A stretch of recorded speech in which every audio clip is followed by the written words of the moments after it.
Izin memperkenalkan diri, nama saya Wirda Aini, NPM 1712011264. Di video kali ini saya akan membahas materi mengenai pembatasan norma perbuatan melawan hukum atau juga biasa disebut dengan teori relativitas atau Skutnom teori.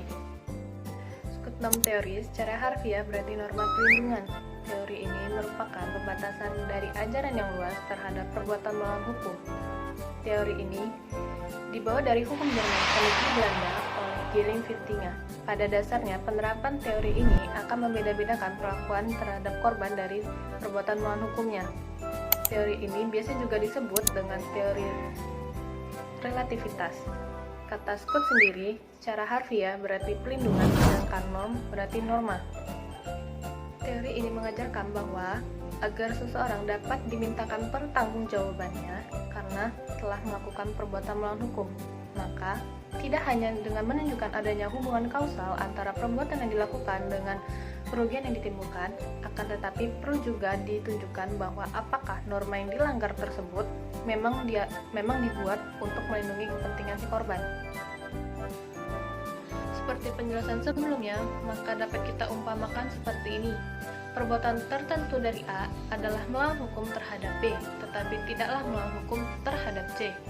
Akan tetapi ada kemungkinan juga C juga menderita kerugian akibat perbuatan yang ditimbulkan oleh A.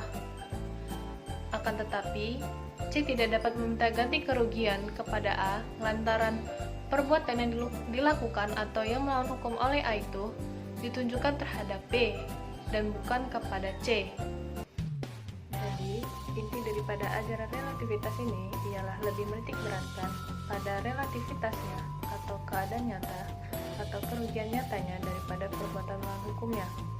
Kriteriumnya adalah tidak tertera pada persoalan apakah perbuatan tersebut memang melanggar hukum terhadap korban, melainkan apakah normanya melindungi kepentingan si korban yang telah dilanggar.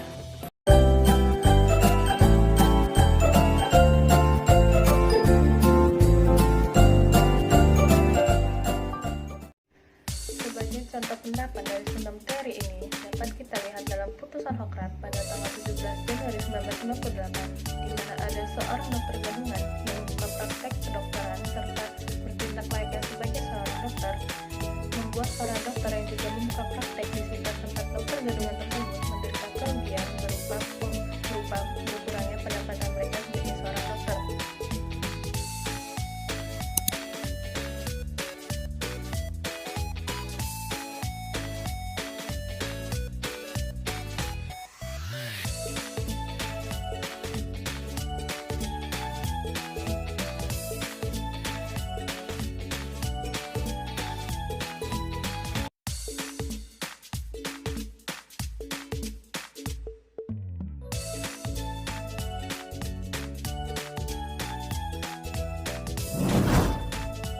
Dalam perkara tersebut, unsur perbuatan melawan hukumnya terlihat sangatlah jelas, yaitu karena adanya ketentuan peraturan yang melarang bahwa orang yang bukan dokter bertindak serta membuka praktek usaha kedokteran meski sebagai dokter, dan juga jelas terbukti bahwa pendapatan dari para dokter tersebut yang berpraktik di sekitar tempat praktek dokter gadungan itu menjadi berkurang karenanya.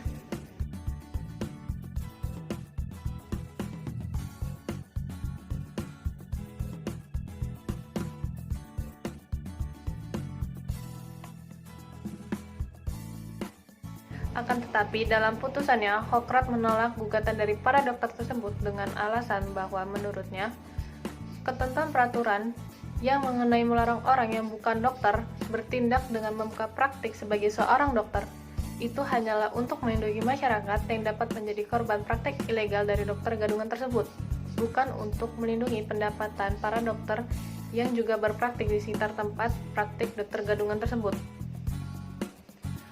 Jadi, pada intinya, ketentuan peraturan tersebut hanyalah berlaku dan bersifat untuk melindungi masyarakat yang dapat atau yang telah menjadi korban dari praktek dokter gadungan tersebut. Dan ketentuan peraturan itu hanyalah berlaku untuk mengenai masalah pelanggaran izin praktek kedokteran serta untuk melindungi hak dari masyarakat saja.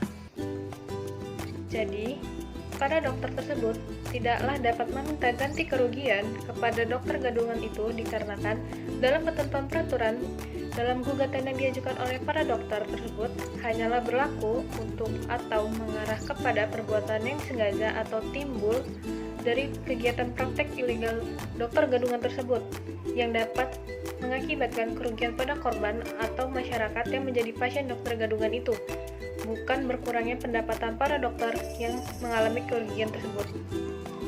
Di negeri Belanda sendiri, para ahli hukum yang menerapkan teori ini diantaranya ialah Teldres, Van der Gritten, dan Molegraf. Bahkan, kebanyakan dari putusan Hoogstraat sebelumnya lebih banyak menganut atau menerapkan teori skutem ini di dalam berbagai kasus. Selain itu, Myers pun berpendapat bahwa teori ini lebih cocok atau hanya tepat diterapkan terhadap perbuatan melawan hukum oleh penguasa. Namun demikian, penerapan teori ini sebenarnya dalam kasus-kasus tertentu sangatlah bermanfaat karena beberapa alasan berikut.